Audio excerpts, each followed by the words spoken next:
Being profitable without any direction is like a beautiful multi-million-dollar sailboat without a rudder. You're out there wherever the wind's going to carry you. And it's hard to understand if you've not obtained profitability yet, but it's a problem being profitable.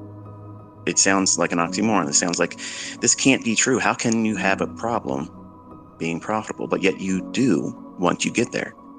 Because you start wondering, okay, well, I've been making this much, this consistently. I do have losing trades, but I come out on top over the course of the week or the month. But where do I go next? What do I do with it?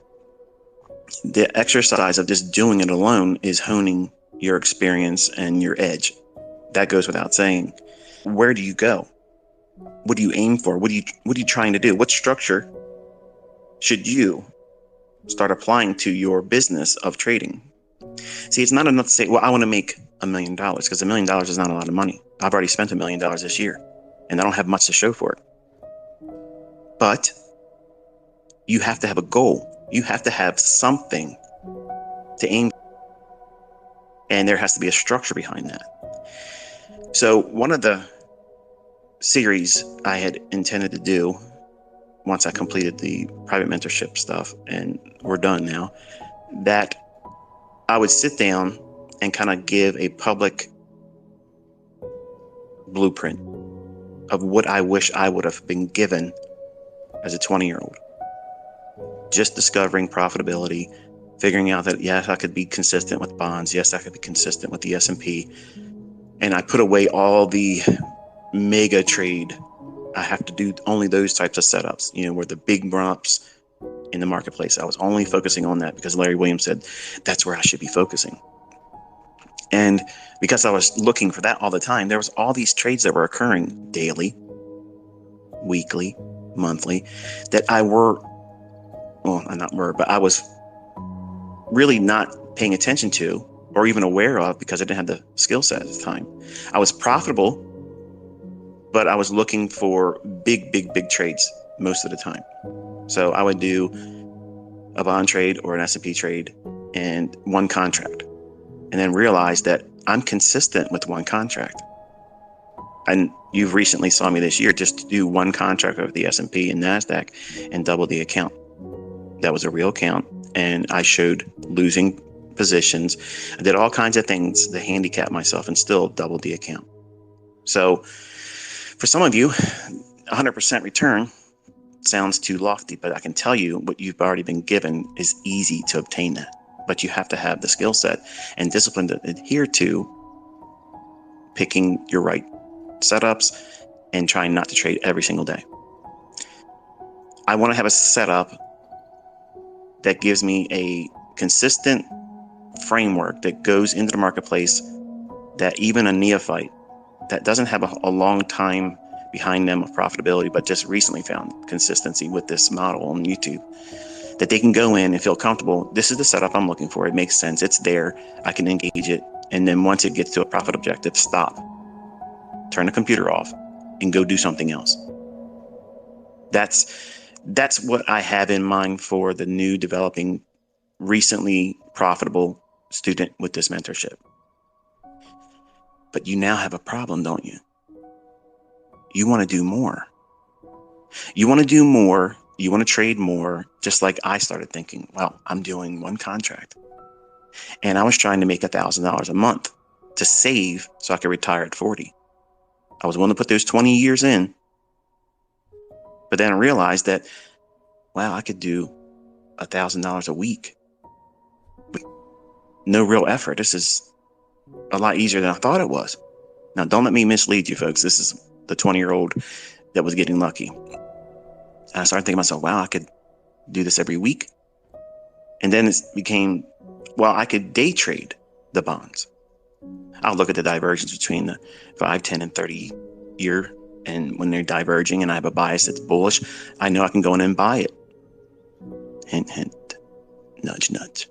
Then I started making $1,000 a day. So I'm 20 years old and I'm looking around at my friends and they're working like one guy's working at a gas station, another guy, he's working at a meat market where he's cutting up meats and such. And they're doing okay, I guess, for our age bracket. And I'm doing $1,000 a day in less than 45 minutes. And I'm thinking to myself, wow, I can do a lot more if I started trading more contracts. Because making $1,000 a month, that really just didn't do it for me. Once I started doing it consistently, I was like, it's too easy. I need more, like anybody else. So I went in and started trading more contracts, and then realized $17,000 a week, that jobs are now obsolete and stupid to me. I mean, why would I want to work when I can do this? So I started trading even more. I didn't have a direction as to where I wanted to go. Now let's contrast that with how I started. November 5th, 1992.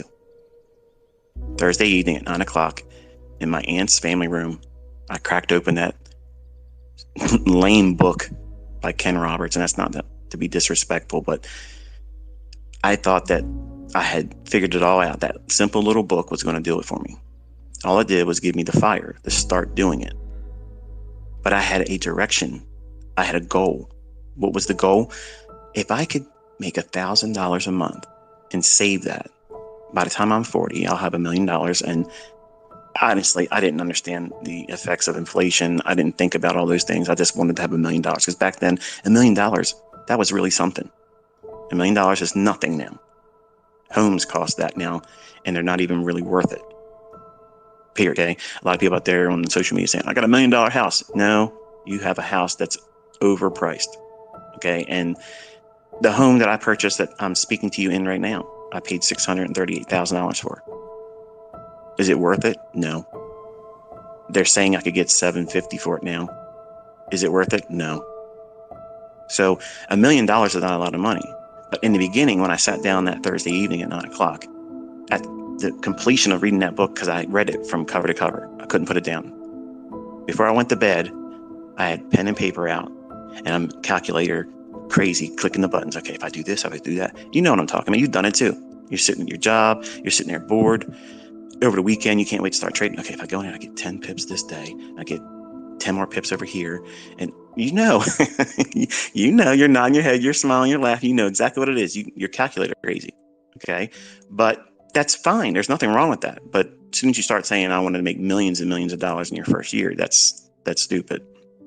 But what I was doing was I was coming up with a way where if I just did the lowest objective, and say with losing trades, and I eke out a net gain of $250 a week, that's $1,000 a month. That's obviously taking an effect for taxation and commissions. So I was preparing myself to have adversity. I was preparing myself to be imperfect. And I had structure to what I was doing, why I was trading.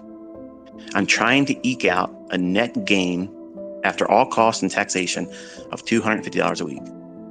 Now, there's an average of 4.3 weeks per month. Not every month has just 4 weeks. Some of them have 5. But I did the math simply on 4 weeks and $250 a week. So that would give me my $1,000. And I was going to stick to that. I was going to work a job. I don't care, because when I turn 40, I'm not going to be working for the man. I'm not going to be doing those things everybody else does. The structure of me doing that, once I started making money, I abandoned it. In other words, when you have a vision, you have a plan for your future, it's best to obviously write it down. Write it down so that way it's codified and you know this is what you're aiming for. Something strange happens. There's a metamorphosis that occurs when you start making consistent money. Everything goes out the window. It's like casino time. You lose all aspirations for being structured about everything you're doing. You're just saying, well, let's just see what happens if I do this many contracts and I try to hold for this much. Something's changed, not for the better. So over years of looking back and looking at journal entries and the times where I struggled and the times where I had epiphanies where it felt like I was really gaining in my understanding, it was when I was referring back to having structure in the way I was trading. Not in the sense that optimal trade entries or order blocks in their infancy, none of those types of things. I'm talking about the structure of what it is I'm doing as a trader. What's the motivation? What's my goal? They have to be specific, because if you don't have specific goals, you won't know when you're going outside the lines and boundaries of what would lead to realistic results getting to that objective. Would it be reasonable for me to expect a net gain in 1992 of $250? I know some of you are laughing, thinking, $250? This guy's showing $7,000, $10,000 days. Humble beginnings, folks. It's where you're at right now. Don't be afraid of that. Don't be ashamed of it. Everyone starts there, but most people fail right there. They don't ever come out of that. And I can tell you the blueprint to get out of that stuff and get to the next level and hopefully get to where I am now. You'll do things I'm going to talk about in this series and in this woodshed moment. Taking you to the woodshed and correcting your perspective on how you should be thinking you're going to make this money. Okay. You have to have a very, very low hanging fruit objective and then increase that gradually. Very, very small, very, very small, slow, incremental, modular gains. That's how you do it. If you jump and you think, okay, I have a low hanging fruit objective. I hit it. I've been hitting consistently. All right, now I'm just going to go. I want $10,000 a month. You're going to fail because you didn't make that transition from $250 a week to $500 a week to $750 a week to $1,000 a week to $1,500 a week. That's a gradual increase. You get acclimated to the risks, the feeling of putting on that type of trade as it grows exponentially. You don't even know what that feels like. You have no idea what that feels like. And the wins are scary as hell. They're so scary. Yes, I said it right. The wins, not the losses. The losses haven't really stopped you from trading. As long as you had money in your account, you kept taking trades. So that's not a fear factor for you. You're smiling again. That wasn't a deterrent for you to stop trading. As long as you had money in there. Oh, I lost. Okay, well, I'm getting pissed off now. I'm going to go in there for more. And they're going to pay me with interest. Yeah, and the interest was paid that you paid it. Now you're in greater drawdown or you're blowing your account like I did dozens of times over my career. There's no shame in that. You have to learn from those things, but you are going to be doing things at a slower pace. That's how you make ends meet. Things are hard. The markets are hard right now. I've said this throughout this year, and Mentorship knows this as well. Things just are not as clean as they usually are. And it's not surprising, but it's not impossible. Obviously, you've seen that. So you have to pick your shots. You have to know what you're doing, why you're doing it, when you're doing it, and when to avoid it. That's part of your trading plan, but doing as part of your growth plan to make ends meet. Where are you going to start? Where's your low-hanging fruit threshold? What are you aiming for? Well, one of the things I like to teach is, and where did I get the $1,000? I don't have a specific reason for 1,000. I just felt that $1,000 to me at that time was a lot of money. And if I could save it every single month, nobody in my family was saving $1,000 and they were working. So I'm thinking, I'm working as a vendor, filling up candy machines and servicing soda and snack and cold food machines and coffee machines. If I can save $1,000 a month, I'm doing better than everybody else. And they can laugh at me that I'm making less than $300 a week, but I'm saving $1,000 a month. That's how I looked at it. So most people were looking at me when I would tell them what I was trying to do. I was going to learn how to trade and make money in the markets, the commodity markets at that. And they would crinkle their nose up at me and say, dude, are you serious? Like, you're going to lose your ass in that. You're going to lose your shirt. There's no way you're going to find profitability. People go broke and kill themselves. And that's true. And honestly, by the grace of God, I didn't do those things that would have led to those types of decisions. Not that I would have ever harmed myself, but I've known people that these markets have caused them to check out. And it's sad because they put too much stress on themselves in the beginning. See, that's what educators do wrong. And admittedly, when I first started teaching way before I should have in 1996, I didn't incorporate this in my teachings. I was teaching go for broke, get rich or die trying, that type of mentality, everything all in. Without being vulgar, I almost went there. I did not incorporate what I was learning at the time, which was small little incremental shifts in growth, going higher and higher gradually. And when I would get the big run-ups in my equity as a new trader, admittedly, I couldn't tolerate that excitement, that overzealous feeling of, I just made more money than my entire family collectively in a year, just this week. That's too much for a young man, especially from where I came from. Like, it's unfathomable. It's a scary, overwhelming, intimidating feeling. And the only way I could make myself believe that it was real was I had to do it again right away. Otherwise, it was luck. And sometimes I would get lucky again. But eventually, pushing my luck and trying to do better than the last 2 trades, 3 trades, more risk, no stop. It's going to go in my favor because the last 3 did, over leveraged. And then the account gets blown. So what I discovered and how to prevent that was I came up with a way, like I first started. I had realistic, absolutely easy objectives. Now think about this. I'm the guy that's already proven I've got millions of dollars and I've made millions of dollars and I can trade really very well. And I'm consistent. I'm the guy that's sitting down with you right now telling you, you should be aiming for about $250 a week. And it's laughable to some of you right now. I know, I'm not talking to you, but there's a lot of folks that have not found consistency yet. They just breached that now I can be profitable, but you just arrived. You just got there. And this is where everybody without discipline blows up. They self-destruct. It's not worth mentioning the individuals that open up their account with live funds and just go right out and dust it and never see profitability. Those individuals are not the topic here because they're going to always be there. But my target audience here is the individuals that have gone through the 2022 mentorship.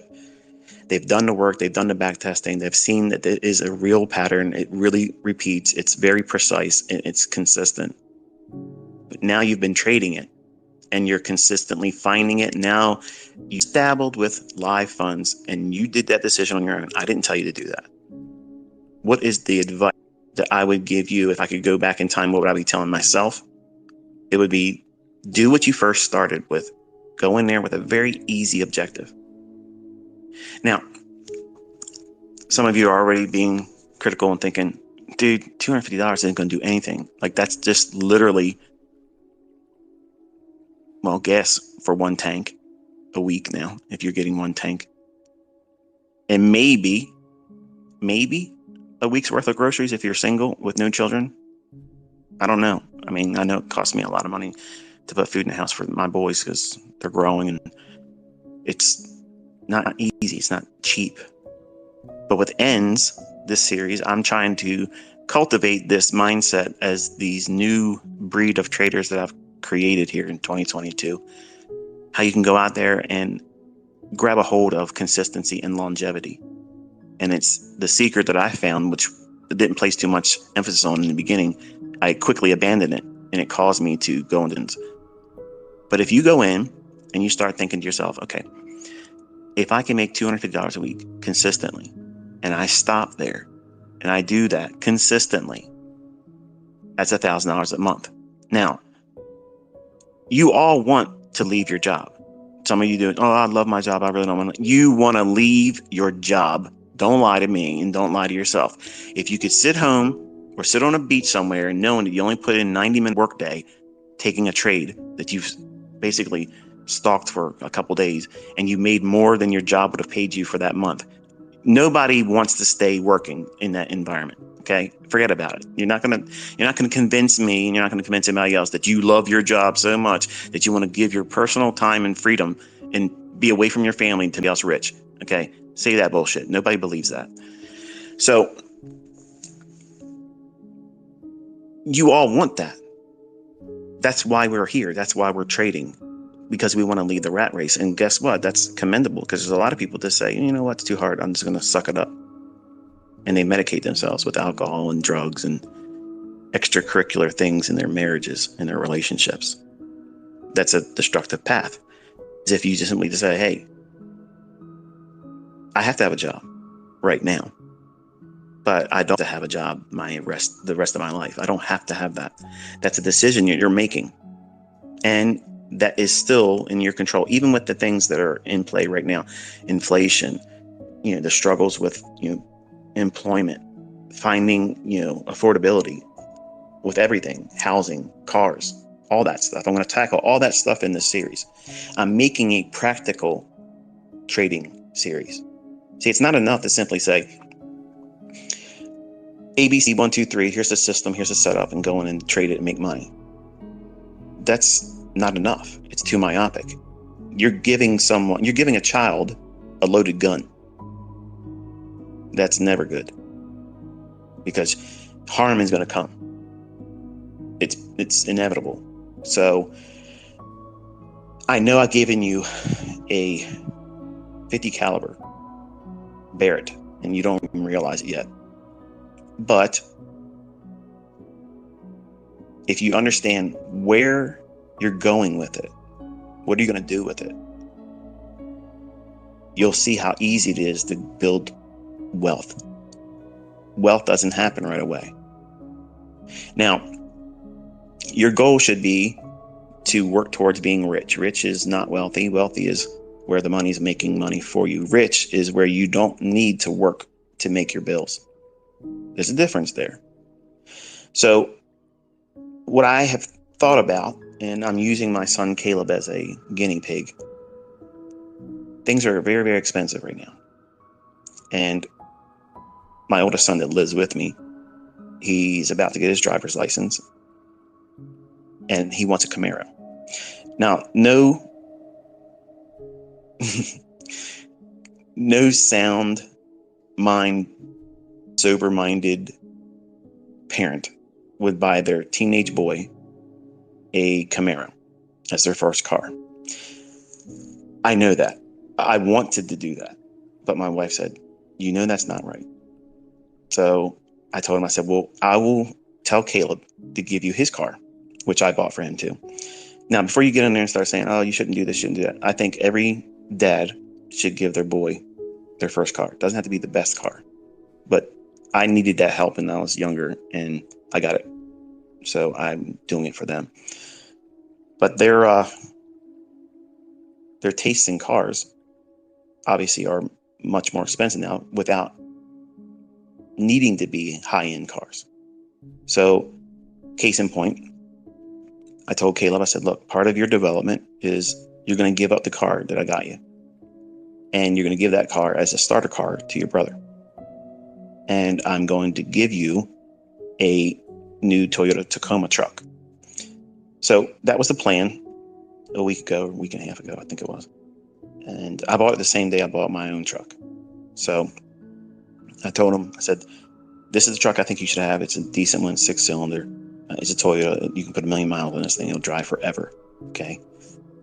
He liked it. So I went and bought it.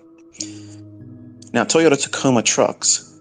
Now, some of you are already wanting to turn it off or turn off the space, but that's okay. You'll want to come back to these types of lessons once you lose your money. That truck cost me $55,000, and that's with them taking some off. Yeah. So I do a lot of deals with Jones Junction. I've spent about $600,000 just in 2 years buying cars from them. Now, I have a lot of volume and I have a lot of, leverage when I go and I say, this is what I'm willing to pay. I know you're trying to make money, but this is what I'm willing to pay. They only came down $3,000 off of that price of that Tacoma. Why? Because they had somebody in there ready to buy it too. But they were giving it to me. It may not be the best practice to talk about openly, but because I do a lot of business with them, they were like, look, if you pay this, we'll sell it to you. But they're out there waiting to talk to us about that too. So I scooped it up and bought it. Hate me. But he has that pickup truck sitting on my drive pad. He can't have it yet because this is all part of this series. I told him, I said, you have to leave the job you're working at, because where he works at, they've messed his car up, which is another reason why my oldest son that's living with me is getting that car. It's already dinged up a little bit, not because of Caleb, but because of the people that he worked with that was jealous of what he drove. And he doesn't drive a very nice car. It's a Nissan. It's not that big of a deal. But where he lives and where he works, that is a crime-ridden area. And it's been meant for him to be inspired to want to leave that, do better. And if he gets this truck and he takes it down there to that job, it'll be ruined. So I told him, I said, you need to get away from that job, come up here, and the money you're making, you need to get yourself a townhouse or condo or whatever, and start living up here and get a job up here. So once he has that, then he can have that truck. So I bought the truck, but I put it in his name. I have not done any payments in a long time, but because he doesn't have any credit, I want him to establish credit. So I did a co-signing because he doesn't have any credit. He's too young. So he's now got a $900 a month bill. That's an end that he now has to meet. So what does he got to do? That $1,000 plan. So in his trades, he has to find a way to always be able to net enough money to cover that car note. It keeps him from doing what? Rolling the dice to do big trades, to do one more 5-point move. Now, some of you might be thinking, that's diabolical. You're an evil father.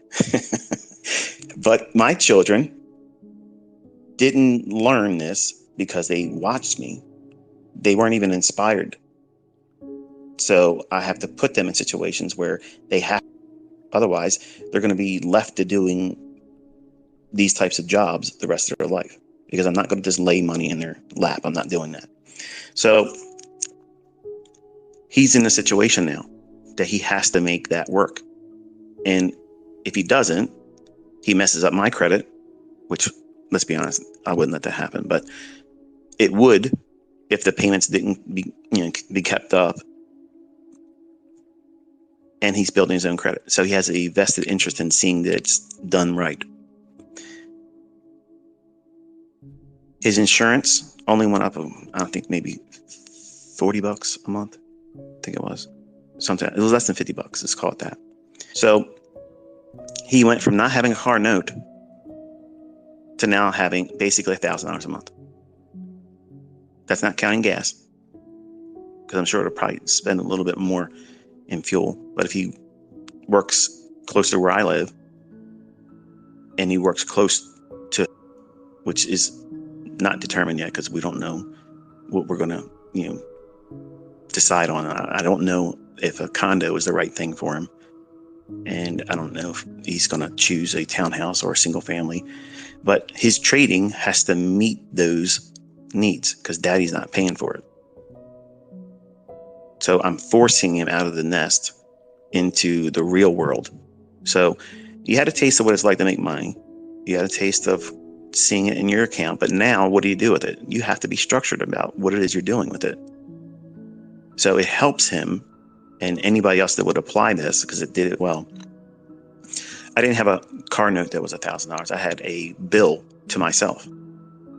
My first bill every month was $1,000 has to go into my savings account at Nations Bank. That's where I was doing business. So all of my focus was making money guarantee that I had that $1,000 a month to pay me first. Then I had a car payment. Then I had insurance. Then I had gym memberships and whatever things I was doing that were extracurricular, which at the beginning my trading wasn't much. Anytime I'd go out to eat with my friends, that kick around money, that pocket change, that would be after I paid my bills. And the first bill I paid myself was the $1,000 a month. So I lived on that principle that I paid myself first, and then everything else, whatever I had left, I lived on that. So I'm forcing my son into that. And I'm telling you as my students to do that same thing. So you might be laughing and thinking, man, I can't, $1,000 ain't gonna do nothing for me. Oh, really? Really? Okay, let's say you have a $2,500 a month mortgage. And that's pretty reasonable considering most houses are around $350,000. That's like the median price right now in the US. With maybe utilities and your mortgage, $2,500 is about there.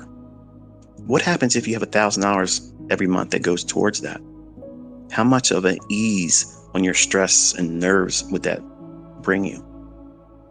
I can tell you that would be a very big weight, and you're not getting everything covered, but you're doing the right thing. That's making ends meet. And then doing that month after month, slowly growing it more. So then you're trying to make $1,250 a month, and then $1,500 a month, $1,750, $2,000 a month. What that does, it allows you to grow with a principle-oriented approach that you have to make this work with a sober, low-hanging fruit objective and target. You're not out there just throwing the dice and say, okay, let's see what I can get. What's the best that can happen in this situation? That's a laboratory experiment that's guaranteed to blow up in your face. Versus, I don't need to do very much to make $250 a week. Even in Forex, as stagnant as those pairs are right now, you can still eke out $250 a week. It's not a big deal. It's easy. If you're trading micros in the S&P and NASDAQ, the futures market, not the $50 per point for ES, but the $5 per point, or not point, per point. That would still be possible to get that $250. You're going to work, but you can get it. But you want to have a approach that allows you to do the very least and let the compounding over time and the new equity increases, let that do the heavy lifting. That's what I did. That's the real secret to it all. Doing something very small, cookie cutter approach. When I was on baby pips, okay, what did I preach? If you were with me back then, 2010, what was I teaching? Find one good setup, 25 pips a week. Now you can get 5 pips a day.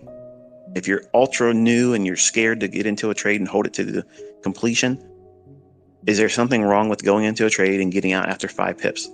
No, not if you're new, because you're going to be scared. You're going to be terrified it's going to turn against you, and it might turn against you. But if it moves 5 pips in your favor and you're brand new and you cover and you get out, you give yourself that cookie. And then you say, okay, I'm aiming for 25 pips, but I got out this entire week, every single day, and I got out with 5 pips of movement. It went to my target, or it came back and stopped me out. Who cares? But 5 pips it gave me, and I got it when it offered it to me. I closed it. I did it every day. So now I got my 25 pips. Is there anything wrong with that? No. Not if you're a brand new trader. Nope, absolutely not. And then the next week you go in and say, okay, I'm going to try to hold on and see if I can get to that 8 pips or 10 pips of the 25 I'm getting.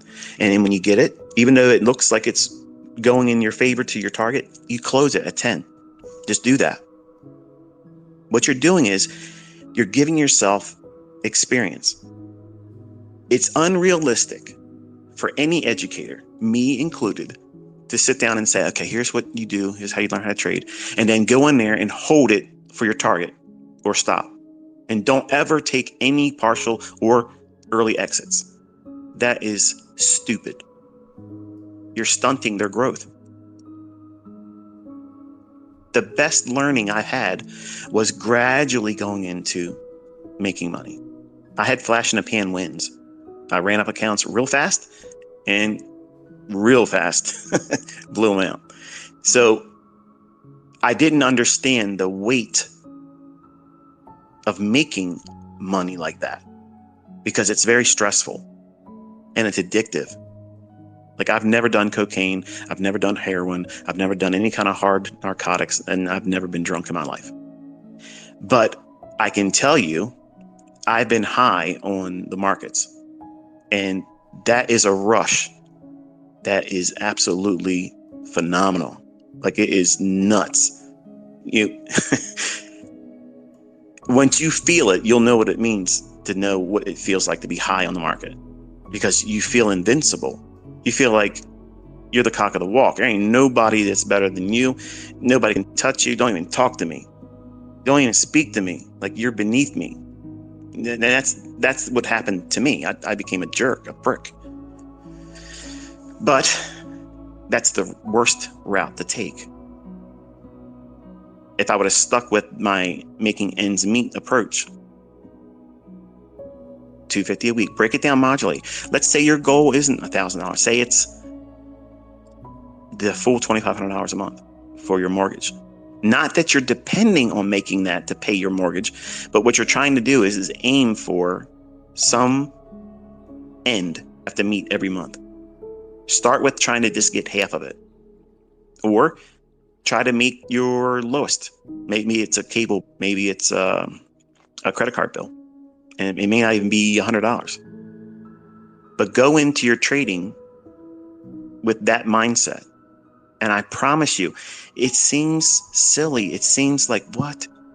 I'm in this to do big money, but you can't do big money unless you're consistently managing little money. Little bit of management on a little bit of money is going to teach you everything you need to know how to do large money over time. Because that little bit of money, if you keep doing it correctly, what does it become? More money. And that more money has a growth curve in terms of, okay, I'm used to trading 1 micro on ES, and it's $5 per point. Now I'm at the point where I can trade 2 micros and then 3 micros. And at some point you start trading 1 mini. So now you have $50 per handle, $12.50 per tick. That feels a little bit different first time you do it. If you're not used to seeing that, it's a little intimidating, and you start thinking, that's just too much. And I've watched guys on YouTube get in there and trade on a 1-minute chart, and just about every single 1-minute candle, they're trying to do something, and it's moving around. Such a small little fluctuation, but they're like, I gotta get out. Okay, it's going against me. What are they trading? I don't think they know. So you have to know what you're doing. That's why I taught my son to just go after 5 handles. 5 handles, that's it. If he gets it in the morning, he doesn't have to do it in the afternoon. If he doesn't get it in the morning, he goes in looking for it in the afternoon. If he has a losing trade in the afternoon, it doesn't take a trade. He eats it. If he takes a trade in the morning and he gets the 5 handles, he has the choice to go in the afternoon, but I tell him by the model, don't do it. Trade the next trading day and look for that setup again. There's lots of 5 handle moves all day long. There's lots of them. There's a plethora of them. So what is that? That's a low hanging fruit objective. It's real easy to find 5 handles every single trading day. Even in a choppy market, 5 handles can be had. Now, what does 5 handles mean to you? Well, it's going to mean different things to each one of us. To me, it's going to mean a whole lot. To someone like my son, it could mean $1,250.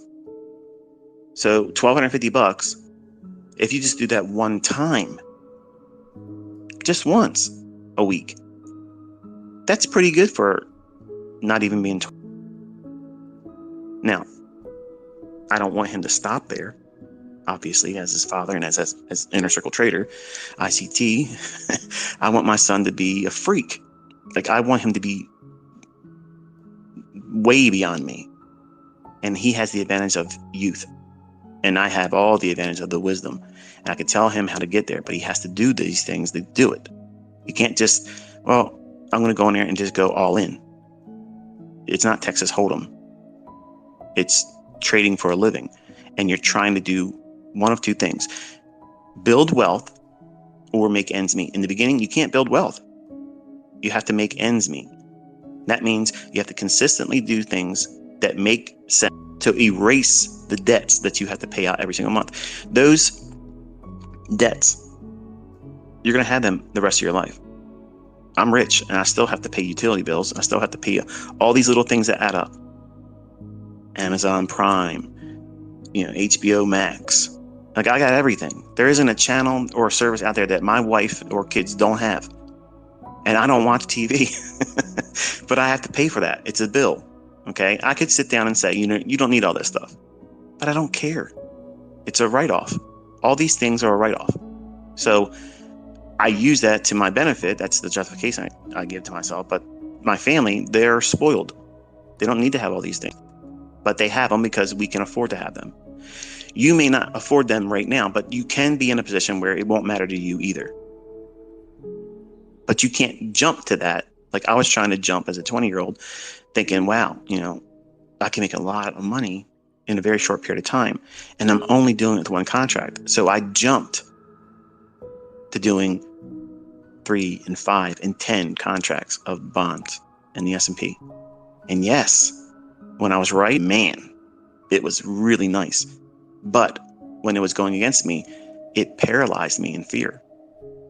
It scared the living hell out of me, because it's fun and it's exhilarating, and you have that deer in headlights paralysis when it's running off in profit, and you don't have a target. You don't know where it's going. I want to go in and see how far it'll go up. And you get stuck looking at the chart, and it's just going, and you don't know when to get out. And I would overstay my welcome. And then I think, oh, okay, well, it's just retracing down to this level. This old high is going to find some support because it's a floor now, because the ceiling's been broken. Now it's going to support wrong, kept going lower, and I'd find some other old high and draw a line across my chart and expect it to be support, and it wouldn't. And I wouldn't get out of the trade because I had no structure in what it is I was doing. I was like that $1 million sailboat out there with no rudder. Wherever the wind's going to carry me, as long as I'm in the marketplace, what was happening to me. And I had fortunes going in and out of my account all the time, but no idea where to pull the plug. Whereas if I just simply would have said, you know what? I want to make $1,000 a month, right? Okay. What happens if I just get that for the day and just stop on 20 contracts? Yeah. $20,000 a day. It's hard to stop though, because if you can see the potential to make 50, you're going to do what? You're going to hold for 50. And as a young man with no idea what the hell he was doing, just rolling the dice, that's what I was doing. And it was worse when I started inviting people to see me doing it. And I would get a high off of being right in front of everybody. And I'd be like, yeah, look at that. See, you know the hell I am. I'm the guy that's going to do this in front of you every single day. Ha, look at this. Strength. And then when it was bad, I wanted to crawl under a rock. It was too much. My ego couldn't allow for that because I didn't build in those expectations in performance. So you won't have all those problems if you use low-hanging approaches to make your ends meet. So you start gradually from a very small, low-hanging fruit objective and make it so insignificant in terms of money that it won't be hard for you. And you gradually build that up.